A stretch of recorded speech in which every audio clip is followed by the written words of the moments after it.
Hello, boys and girls, and welcome to my channel. Today, we'll be talking about porting your health insurance policy from one company to another.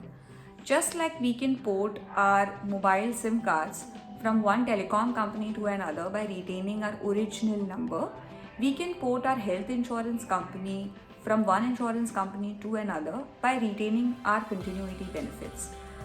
However, there are certain intricacies involved while doing this transfer, and this video is all about these intricacies. The first point to note while transferring your policy is to research the brand that you are proposing to buy. While a lot of you might approach telemarketing executives, company websites, or field agents to buy your policy, I might suggest that you research the brand very thoroughly. Please understand three key metrics. These are your settlement ratios for the product that you intend to buy, the number of years that the product has been offered in the market, and the total number of customers who have purchased this policy, purchased the product. What are good numbers, you ask me, for these three metrics? Anything above a 97% is a good enough number for settlement ratio. The older the company, the number can go. The number will be worse off, but a 97% is a good number for you to ascertain that the company will pay all genuine claims.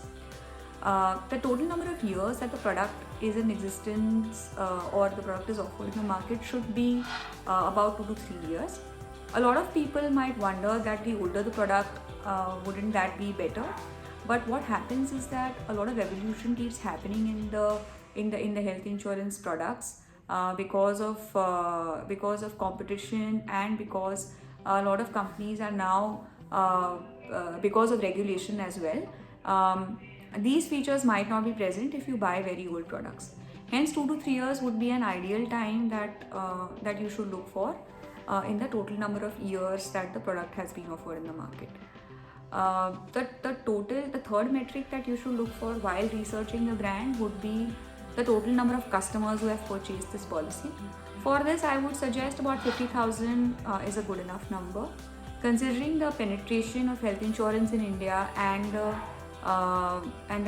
the company and the number of people who buy private health insurance, 50,000 is a good enough sample size to indicate that the product is well received by the market. The second line of caution that you should exercise while porting your policy is to be the right judge of your sum insured. Choose your sum insured wisely. Now, what happens is a lot of times we've purchased a health insurance of a particular company for a certain coverage amount. Let us, just for simplicity, assume that this coverage amount is 2 lakh rupees. Now, over a period of time, all companies offer something called as a no claim bonus or simply bonus, which means that your 2 lakh will increase by default by a certain percentage if you do not claim in your health insurance policy. Let's assume that this percentage is 10%. So what you initially purchased for a 2 lakh rupee, what you initially purchased was for 2 lakhs, now increases to 2.2 lakh rupees because your coverage amount increases in a year when you do not claim. So for example, if you purchased a 2 lakh rupee cover in 2019, and if for the entire policy period you've not claimed, then in 2020, at the time of your renewal, you will basically have a coverage amount of 2.2 lakh rupees. Now, this is the best thing about putting your health insurance policy. When you move to a new company, what you should do is you should look for a coverage amount that is close to the addition of your initial sum insured and your no claim bonus or your bonus. Which means that in the example that we just spoke about, if you would have to port to a new company just after 1 year of your policy servicing period, you should choose a cover of 2.2 lakh rupees, somewhere close to 2.2 lakh rupees, and not 2 lakh rupees, which was your original sum insured. Point number 3 while putting your health insurance cover is to note that there would be a certain level of documentation that would be required when you move to a new insurance company.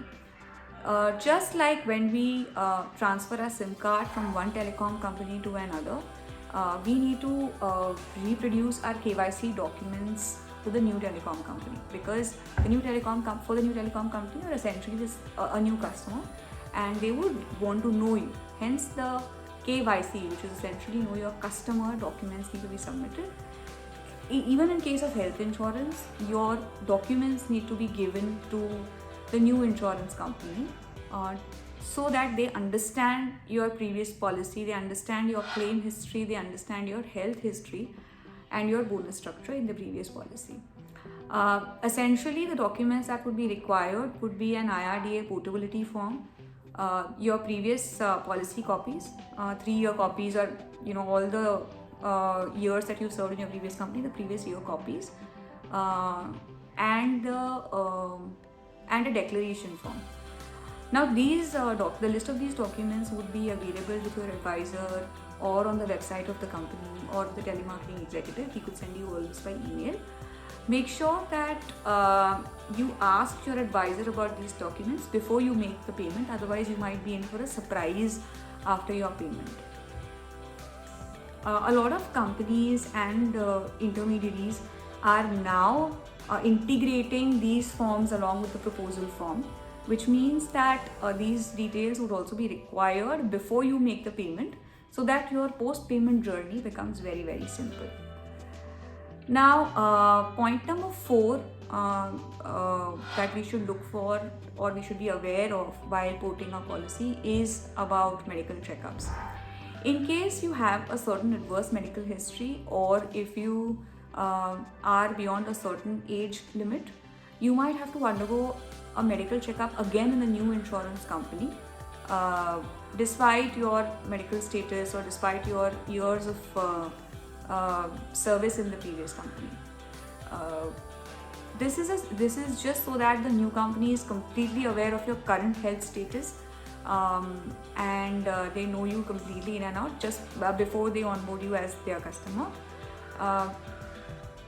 These tests are pretty routine. Most of the health insurance companies look to conduct a complete blood count, a diabetes test, a hypertension test, your weight and height would be required, and your liver function test, and I think these are the only tests that they essentially do. A lot of times home visits are also available to conduct these tests.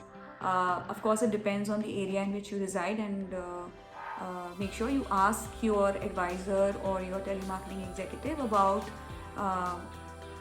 the facility when you just before you make the payment.